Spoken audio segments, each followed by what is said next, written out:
hayotingizda qabul qilishingiz mumkin bo'lgan eng yaxshi qaror bu Qur'onni yod olish qaroridir. Qaror qabul qilgan kundan boshlab to qiyomat kuni Allohga ro'baro bo'lib, u sizga o'qi va ko'taril deguncha baraka sizni o'rab oladi. Yod olmasligingiz ham mumkin, lekin niyatingiz xolis bo'lsa va shu yo'lda vafot etsangiz, bu barakadir. Zero Alloh niyatlarga nazar soladi. Bu yo'l oson, shirin, go'zaldir va unda million baraka bor. Allohga qasamki, agar siz Qur'on bilan birga bo'lsangiz, hayotingizda doimo baraka, yo'lingizda esa nur bo'ladi. Va sizga rizq ajoyib ne'matlar ila yog'iladi. Va Qur'on sizdan ko'p vaqt talab qilmaydi.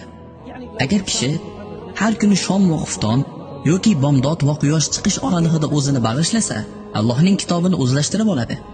Faqat 1 soat va siz Allohdan bo'lgan yordamni ko'rasiz. Faqatgina davomiylik va bas. 2 muqovali Qur'on. U tugaydi.